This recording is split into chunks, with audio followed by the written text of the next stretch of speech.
Yes, Nicole's in Maitland. Hello, Nicole. So it's a couple of minutes before we get underway. So I'll just make sure everyone who's starting to come into Zoom and those of you at home on your Facebook Live who are in that Facebook world and land, just wanted to let you know how you can participate.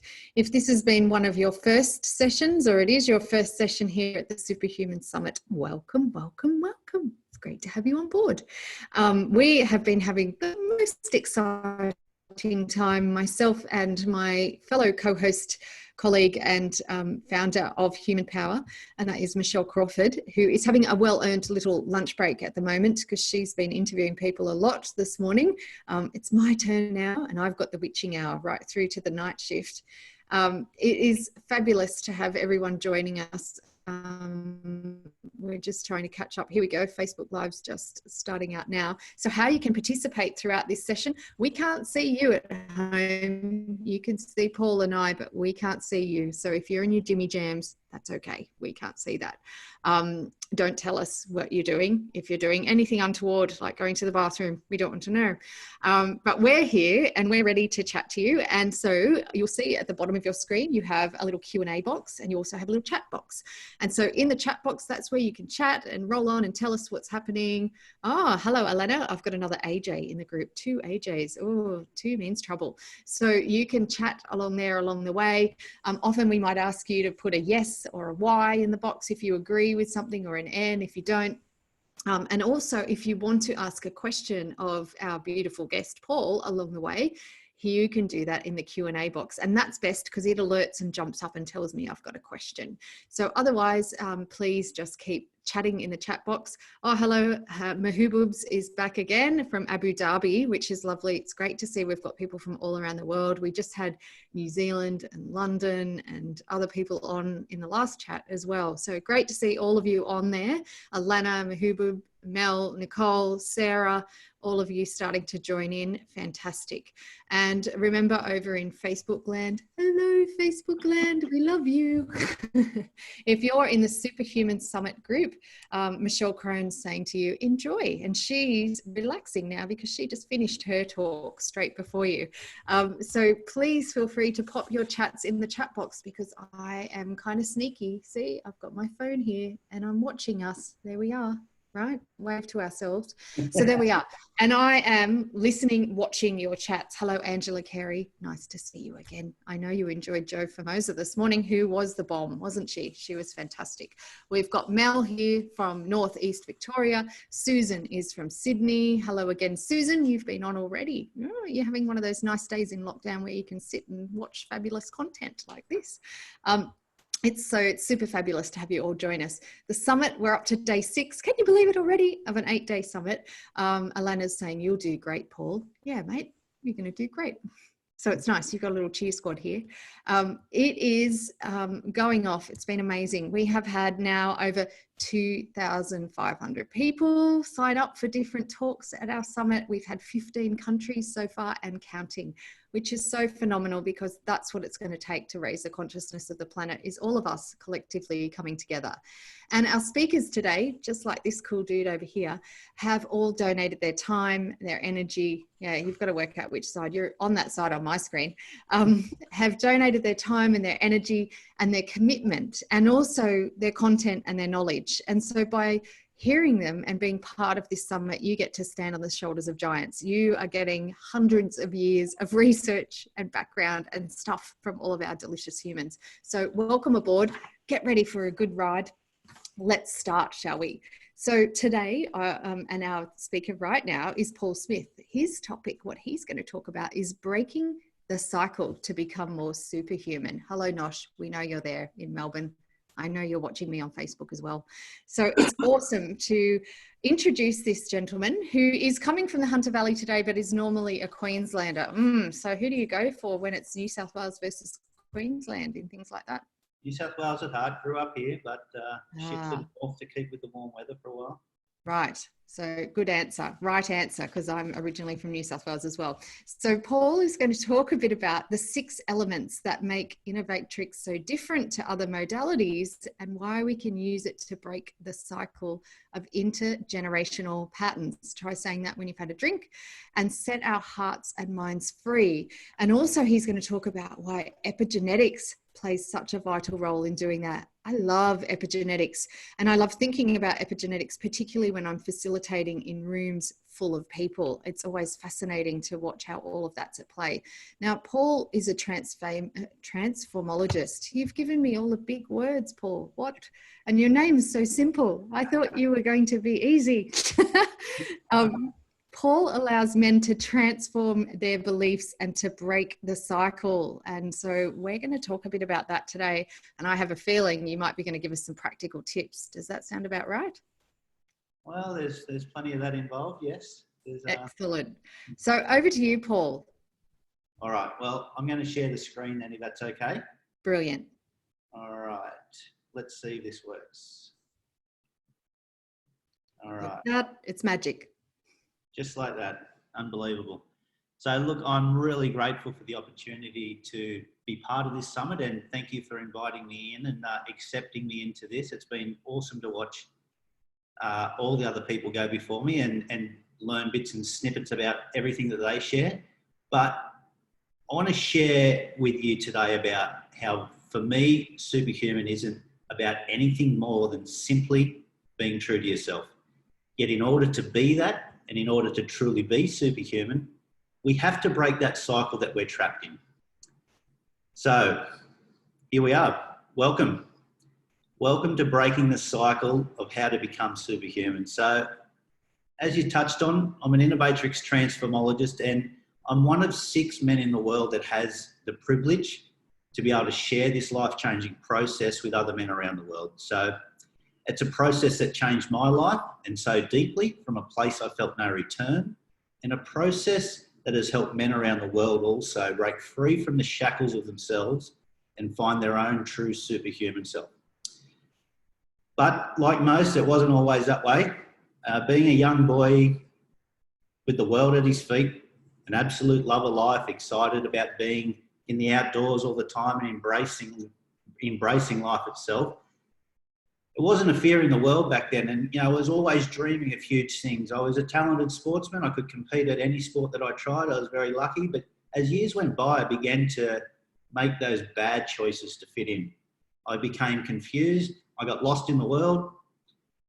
And as I moved forward into my teens, I began to experiment with drugs and alcohol, and I began to slip away from myself. It's that cloud that came over me, a shadow that would follow me around wherever I went. But I just really couldn't shake that shadow. It would taunt me and it would drag me back, and it ultimately just covered me in darkness throughout my teens.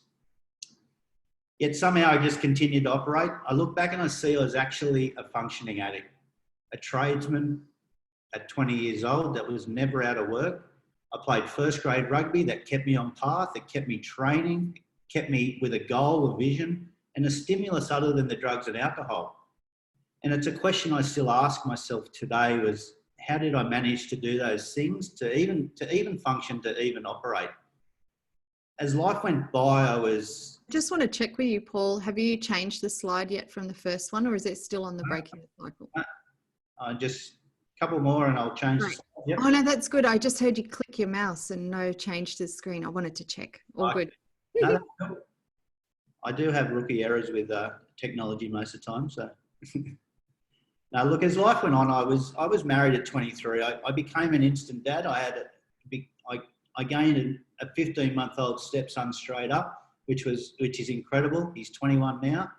We had a beautiful baby girl at 24. Yet my marriage seemed to be destined to fail through poor choices and the addictions that I was going through.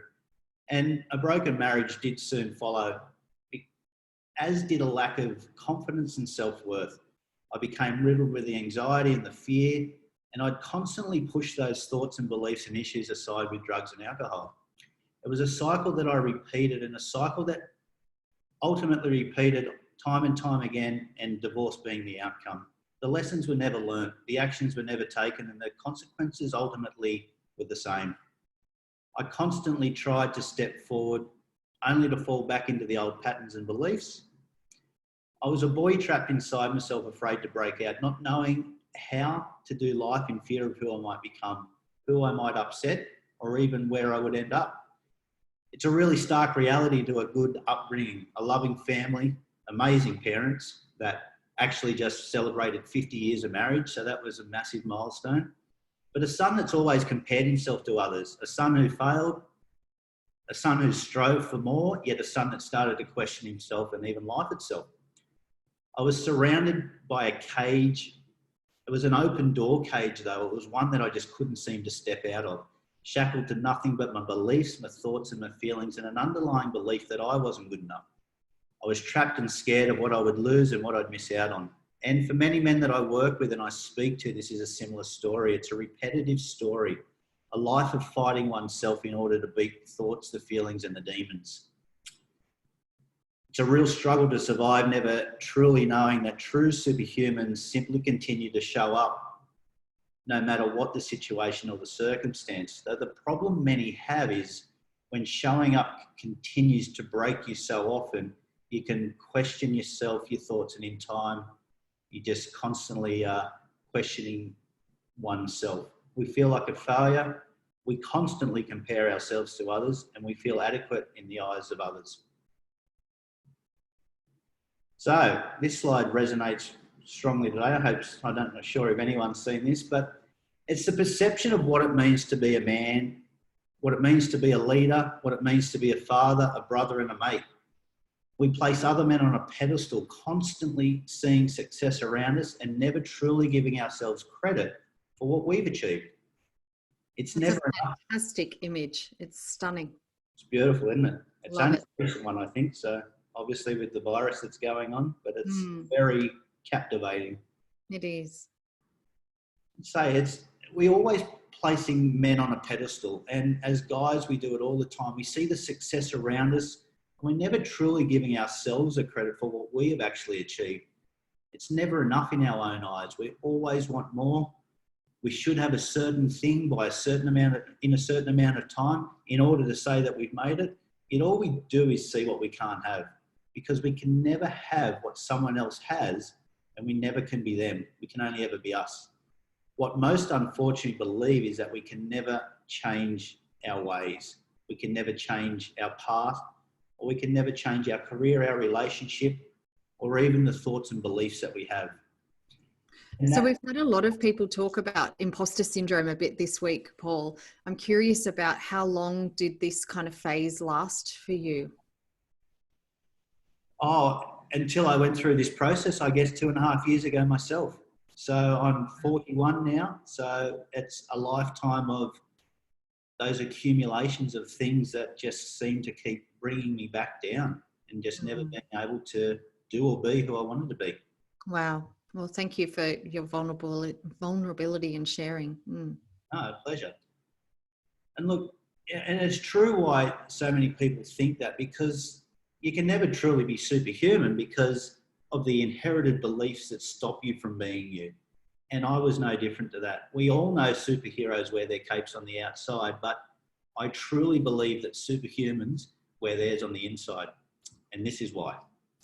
So when we're truly in line with our core self, our true essence, we are free from the confines of ourself. We're big, we're brave, we're unstoppable, we're full of courage, self-belief, power, love and emotion, and in check and in complete alignment.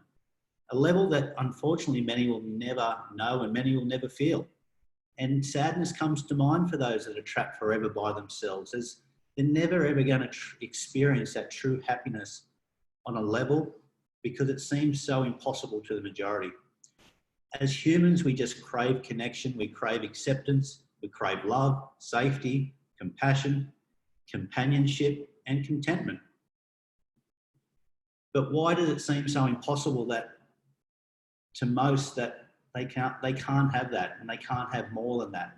Because the majority of humans don't or can't access their true self because of years of rules and confinement, rules of years of negative thoughts and abuse and trauma and molding to the societal needs or acceptance and conforming through fear. We get so far off or so far away from our true self that we struggle to comprehend who we actually are or who we've actually become. It's like we get lost at sea inside ourselves and we're navigating a path to nowhere, drifting at the mercy of the wind. You know, we've all heard these analogies. You know, we can no longer steer our ship and we run aground. We become stuck, unable to think, to move, to see a way out. And it's those old sayings that we've heard time and time again. It is what it is. I just have to deal with it. But it's these subconscious thoughts that cripple us. So we give up because we're too afraid of what the future might be, too fearful of the unknown, and simply willing to just ride it out as if we drew that short stick in life. But there is a way, and what we know through the study of epigenetics is that intergenerational patterns are inherited. So when we're born, we already have certain beliefs. We have certain precursors that through life will present, and whilst we already have the wisdom inside of us to deal with them, it's not always enough to deal with the way we need to, because it's not coming from a place of our true self. But as we grow, as we see and as we learn, we're always adding our own beliefs and our own feelings to what was once someone else's, an accumulative process that adds those additional layers and layers of past traumas, fears and emotions. So I guess it's ask yourself, what is it that you carry? What do you see, or what have you seen in your mother, your father, or your grandparents? What are those traits, those reactions, those opinions that you saw growing up that you actually now repeat today? And I think this is really valuable conversation that adds to, you know, often people when they hear about DNA or epigenetics, they just think about, well, I've got blue eyes or brown eyes because my grandparents had that. They don't necessarily think about the intergenerational patterns of behavior.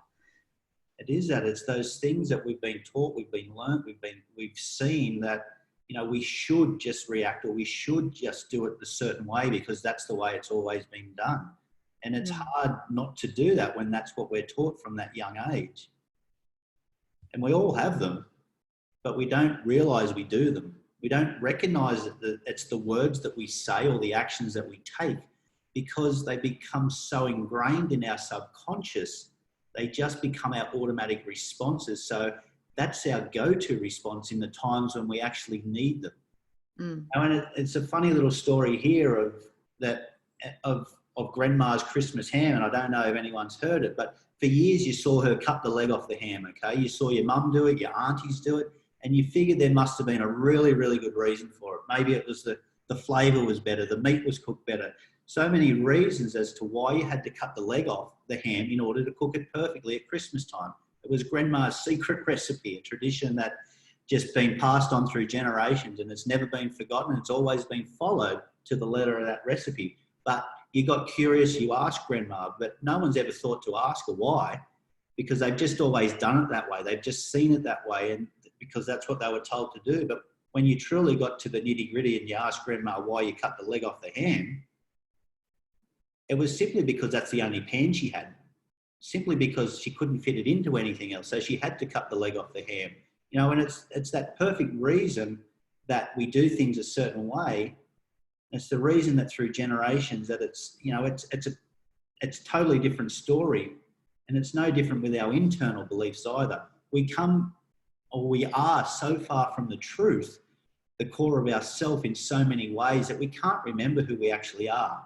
And at times where we went wrong or we got lost or who we've become. But when we start to unpack that, when we recognize that our own beliefs don't necessarily align with what has happened in the past, yet we still react or respond the way that we've always seen. It's these automatic responses, it's these certain triggers or events that's what's keeping us stuck. And in order to find our true superhuman selves, we have to break that cycle. So when events happen now or in the future, we know how to respond.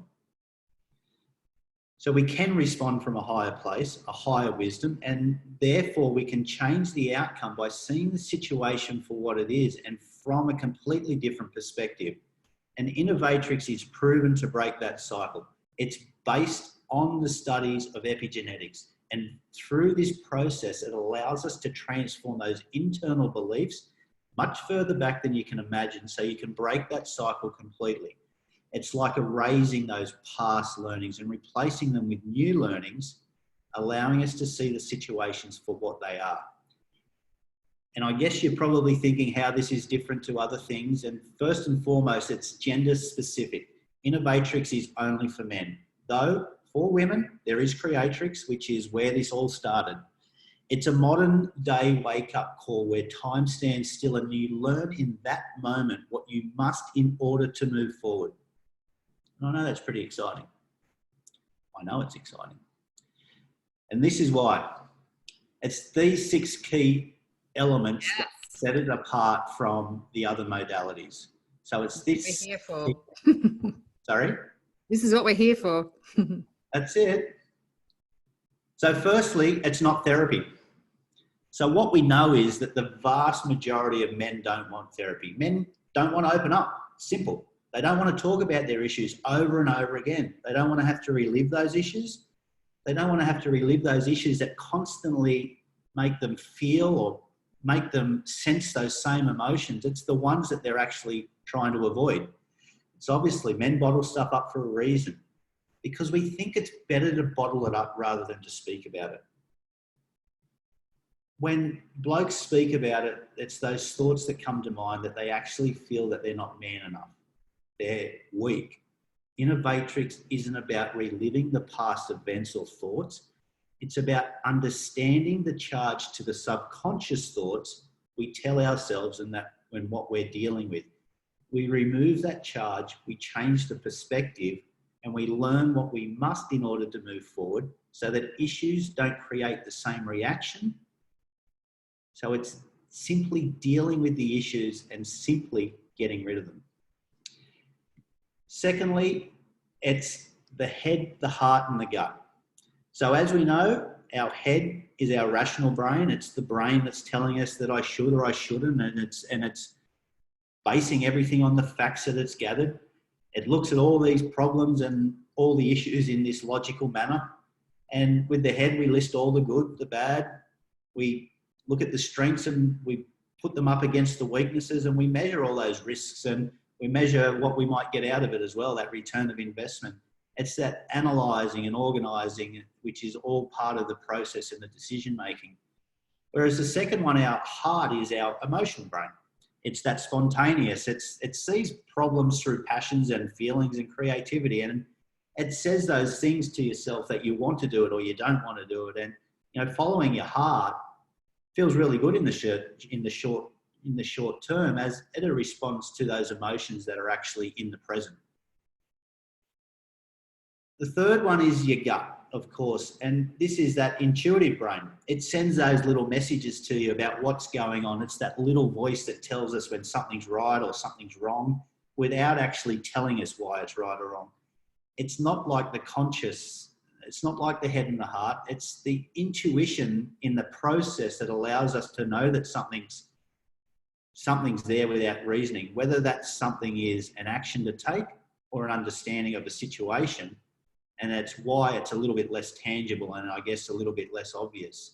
But there's a danger in ignoring one of them. If you're the rational thinker, you set your emotions aside when you're making the decision, but you're actually suppressing important parts of yourself as well. Whether you like it or not, that's what you do. On the other hand, you take decisions solely on an emotional basis and you don't connect to the rational thinking. So you're sort of saying sorry and you're acting like the little toddler, because it's the guts that's sending these little messages that we could always, or we might be wrong, or it's too hard, or it's a lot harder to listen to, but it doesn't mean it's not there. But when you align the head, heart, and the gut, and a lot of people are probably, we're avoiding the internal conflicts, which most people know in psychology is that cognitive dissonance, which, and in the words of that, is characterized by the state of having ideas and beliefs and behaviors that contradict each other. And we've all experienced this, I have no doubt. It's when those internal conflicts arise that you're facing those opposing demands or the needs and the choices, and whether it's based on ethics or our morals or whatever, but you feel that discomfort through your body, and for most usually in your chest or your gut, and you try to just avoid thinking about it. So Innovatrix, in its sense, aligns all these three key areas as well, which is very important. Thirdly, epigenetics.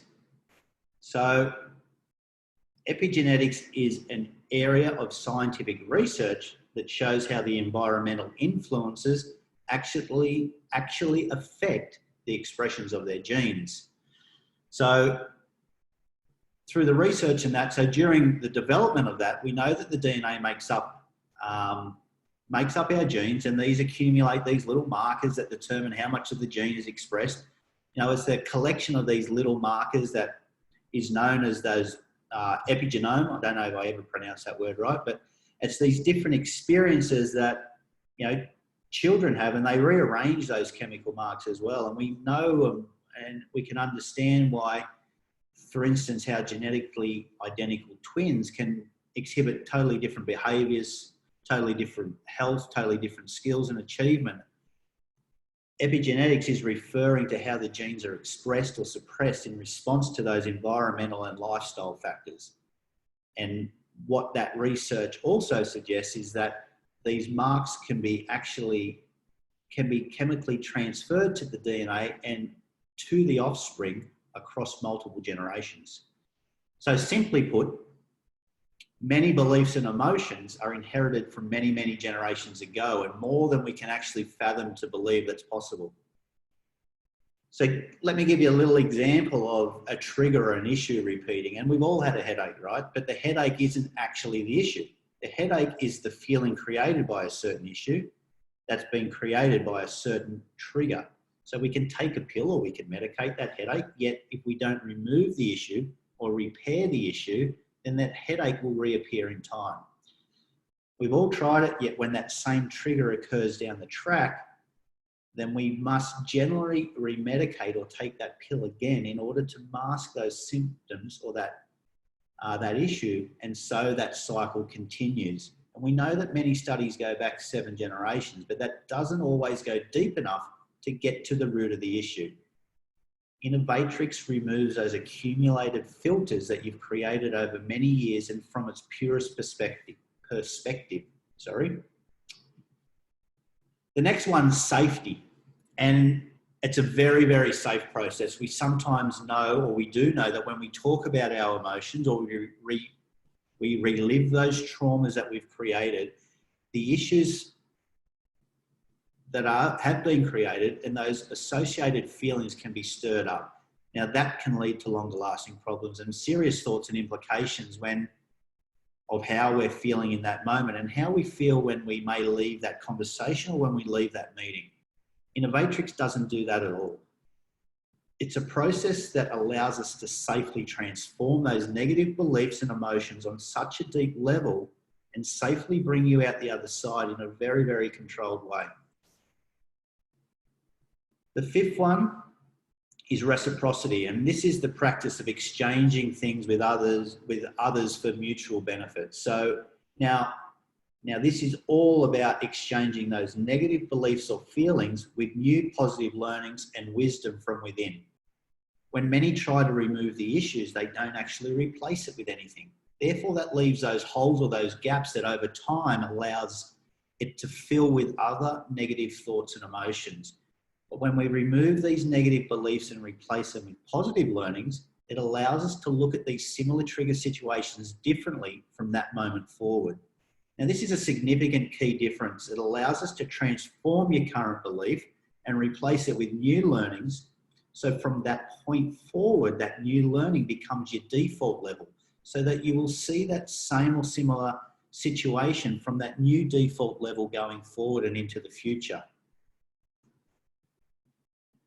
The next one's about one zone. Now, one zone is all about knowing that the learnings that you replace and instill yourself are from within yourself, which allows you to absorb those learnings and for those learnings to be long lasting because they are yours and they are taught by you. The beliefs that you learn come from within inside of you. We don't tell you what they are. We don't tell you how to get them. You learn them through the wisdom that you already have inside of you, though it's simply been hiding away and unable to be accessed due to the filters that you've got on your current life. Now, this is a huge part of why other methods are not necessarily creating or not creating long-lasting change. The difference with Innovatrix is that we allow you to refill those gaps with new positive learnings and new wisdom. So you're resetting that default level to a higher place. Therefore, you're not allowing those negative beliefs to come back in and take hold again. So for men that don't want therapy, this is perfect. None of us want to sit there on the lounge and talk about the very issues that we have or we're suppressing. None of us want to relive those issues. And this is why these 6 key elements are the difference. There's no other methods provide all these 6 key elements, which is why they don't last. Now, many people will probably know Bruce Lipton and the amazing work that he does, and being the godfather, I guess, of epigenetics. So, Love Bruce Lipton. He's amazing. He is amazing. And that quote there sums it up beautifully. And, you know, no longer do we have to put up with it and hope it goes away, or live with these issues that we've been carrying around, like that excess baggage. Those issues that are holding us back from being that man that we want to be, the father we want to be, the husband we want to be, or the mate that we just want to be. We can now just simply get rid of it and get on with it, because that's what men want. We all know, or we all have known, that life can get in the way of our dreams and our hopes and our desires. And we can also get in the way of ourselves. And in order to change that, we must reset ourselves. We must break that cycle, and we must be us. When we live in a place that is not congruent to who we are or to what we believe, we can never truly unlock that true potential. We always stay stuck in that cage that surrounds us. We stay stuck inside our thoughts, and no matter what we try or how we try, we cannot see that we are free. We can only see that we are trapped by our thoughts, our fears, and our emotions and our beliefs. So you need to ask yourself what you deserve, and who do you want to be? And ask yourself where you're in relation to that. For years, we procrastinate. We're always seeking recognition from external parties in order to feel better about ourselves. And when we get that, we still feel empty. We never truly will have true satisfaction until we recognize that we must love ourselves, trust ourselves, and believe in ourselves. So what does that look like in your life if you remove those filters? And imagine a world where you live in peripheral without those blinkers on, free to be you, free to express, free to expand, and free to evolve. And you can only do that from within. We can only teach ourselves what we need to know in order to break that cycle and in order to see our true superhuman qualities. So I'm just about at the end of what I wanted to share, but I wanted to leave you with this next slide, which I think is really important. Right. And not only just the picture, but the words attached to the picture. So true superhuman capabilities come from within us, yet you cannot access it due to your current internal beliefs. Innovatrix is the key to those shackles. We all have greatness within us. We have wisdom beyond our beliefs, yet we are confined by our own thoughts. And in order to release our true self, our true power, we must break free from what's holding us back. We must relearn in order to step forward. Innovatrix allows us to go so deep to actually allow you to teach yourself what you need to know in order to break free from yourself and access your higher wisdom. So you can only respond to the situations from a higher place, therefore transforming that outcome. So reset your life, go beyond the ordinary, and become the extraordinary superhuman you know you can be with Innovatrix. And that is what I wanted to share about Innovatrix and how we do it. Fantastic. Do you mind just taking yourself off the share screen? Yeah, that's awesome. Thank you so much. That was really interesting. And I've had people on Facebook saying that that was a really nice, clear presentation. I know people inside here were saying that it was great and that they're loving it. Now's the time for your questions. If you have questions to ask of Paul while he's here, and also or comments or thoughts or things that it might bring up for you. I'm curious first, Paul, about at what point did you start to realize I've let go of some of those shackles and I've started to become free? How did you start to experience that, given it was, you know, a long time that you had some of that imposter syndrome and I'm not good enough going on? When did you start to feel free, and how did you know that and experience that? It's amazing how it works. And after every session, you get a new breakthrough. You get something different, no matter what the issue is. You know, people come with lists and lists of issues. And what we understand, though, is when we break them down as well, there's so many issues that sit under the one umbrella as well. And it's about digging that root out, but it's about stepping away from every single session with just expanding your wisdom and bringing it to a higher level. So you catch yourself constantly afterwards knowing that you would have reacted or responded in a totally different way, and you pinch yourself as to know that you've handled something in a totally different way, or you know, you've responded rather than reacting, therefore you've changed that outcome. And my nickname has always been Cranky playing rugby, and it's funny, you laugh at it now, but it wasn't so funny at the time or going back through those years. But it was all of those external factors that was making me be like that too. When I was able to understand what that was, when I was able to, I guess, break free from those thoughts of as to why I was, it's just dropped away. And, you know, for my kids to be able to say, Dad, you're not so cranky anymore, for them to recognise and realise that, that's when you know that something's significantly shifted. So it's those little bits of feedback that you get from others that start to reflect back to you that there's been a shift. You do, but you get them internally as well. You get those little shifts and you recognise them yourself. It doesn't always have to be someone telling you, but you know in yourself you would have reacted, or you know, you would have been driving down the road with road rage one day, yet all of a sudden it doesn't matter. It's just someone that might be in more of a hurry. You know, it's amazing how it affects and impacts your life going forward. And so we've got a couple of other comments or questions here from people. Someone was asking along the way, you talked about, and they said, was it the fun zone or the one zone? The fun zone. What was the question in relation to? It was just during your presentation, I think you talked about the zone and you said fun zone or one zone. You enter the fun. One zone. So the learning, one zone. So the learnings come from within you.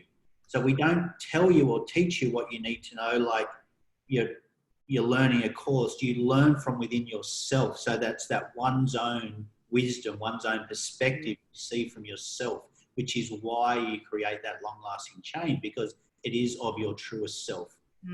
Which I think you could call a fun zone as well, Nosh, maybe. It's not fun when you know and you can access that. That one zone's pretty fun when you're in it. Other questions that were coming through were head brain versus heart brain.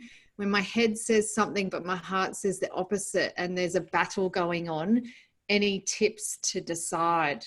And yes, they're acknowledging it's situational, but how do you handle that head and heart saying different things? Yeah, that's a really good question. And it's to look at it back on a perspective is, it's what is true to yourself.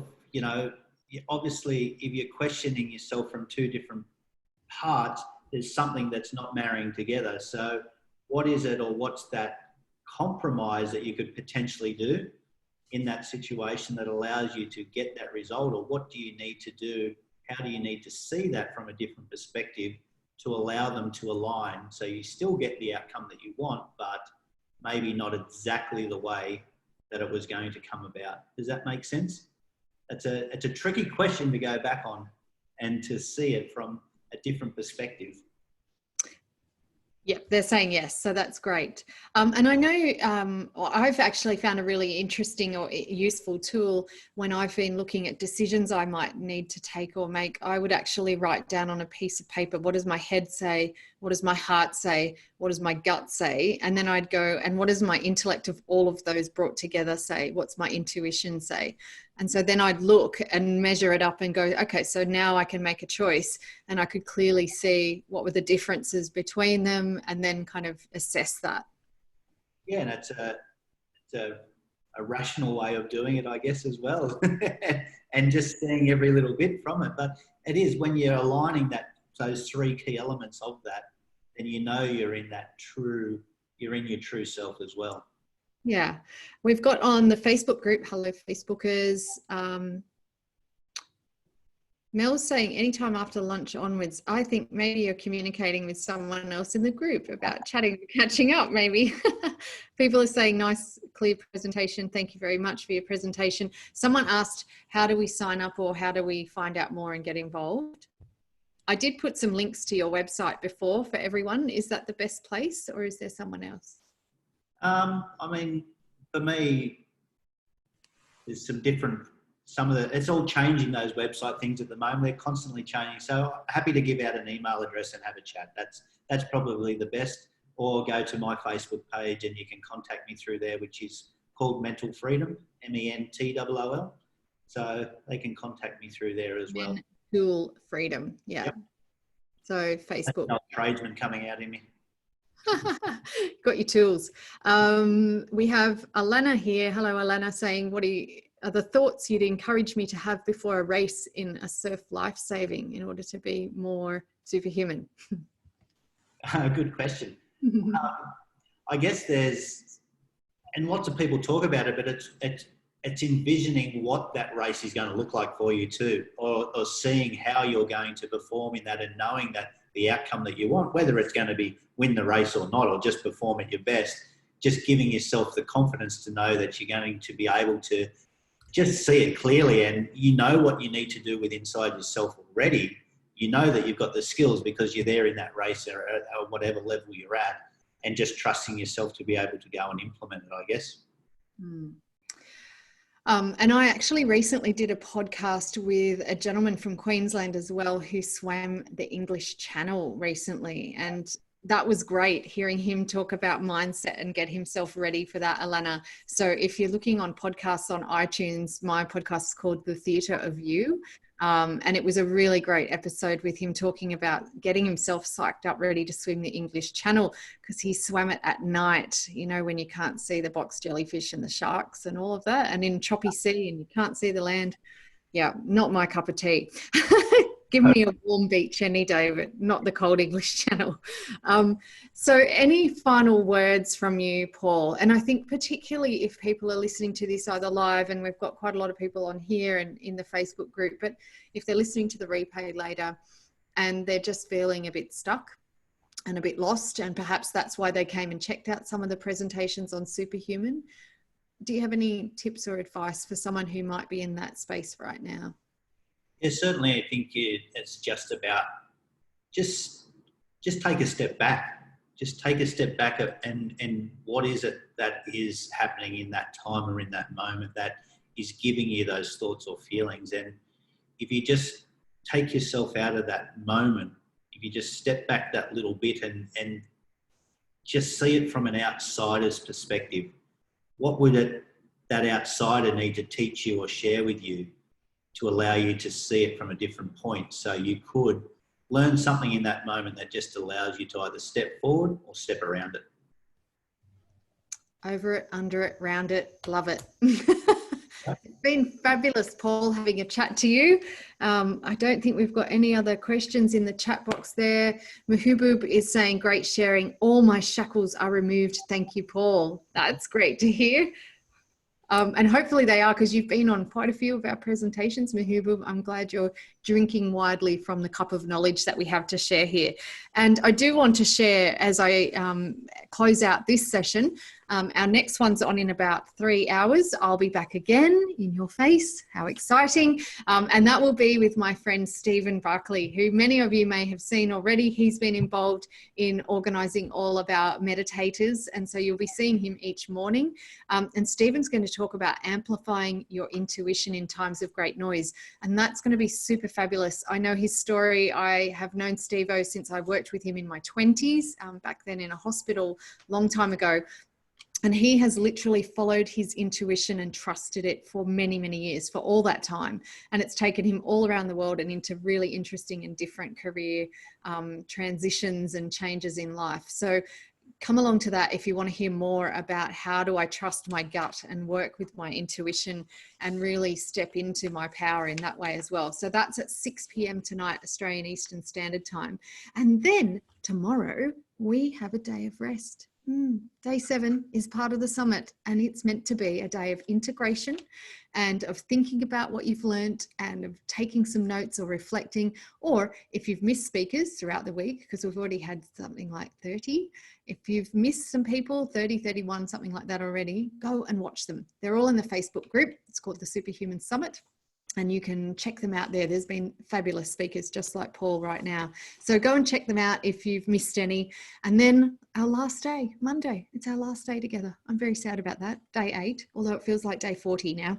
But day 8 is our last day, and it's going to be fantabulous. We start the day with my friend, my beautiful dear friend from New Zealand, Eva. Eva is going to do a satsang for superhumans. And if you don't know what a satsang is, you'll have to come along. But really, she's a very spiritually intuitive person. She's going to hold the space and answer your questions. So it's kind of a live participatory kind of talk. And then we've got Clive Smallman. He's going to talk about Superhuman, the world of positive deviancy. Jenny Lee, who is a breathwork expert, is going to talk about upgrading your life force. Woo, sounds good, huh?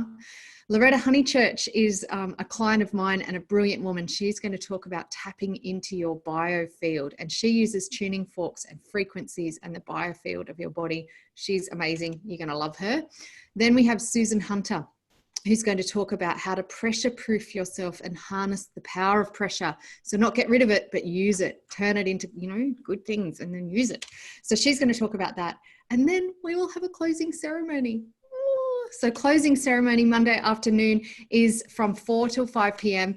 Michelle and I will be on together. You'll get both of us, and you'll also get Stephen, and you'll also get Peter Dixon, who presented yesterday on frequency and music. And we loved him so much, but he didn't get to play. So we said, bring your guitar. Can you play us the song? So he's going to play to open our closing ceremony, if you get what I mean. And then also Sister Janti is going to join us. Now, Sister Janti broke Zoom for us the other day. We had 300 people who couldn't get onto her talk. We've upgraded every system you could imagine to make sure that you can get on this time. And she is a global leader in spirituality and meditation and peace and calm. And she's going to join us and do a little bit of reflection with us about the whole 8 days of the summit. So it's going to be fantastic. Everyone's saying, see you at 6. Thanks, Paul. That's been fantastic. You're getting lots of thank you, namastes from people on Facebook, Paul. Thank you from everyone here. Noshi's sad because it's nearly over. I know, Nosh. I think we'll probably be chatting online for a long time to come. Thank you all so much. See you at 6 o'clock tonight. Thanks once again for your wisdom, Paul. And if you're okay to hop into the Facebook group for about 5 or 10 minutes, that would be fantastic. Answer any other questions there. Yeah, for sure. All right. Go and have a wee break, guys. Much love. See you at 6. Guys.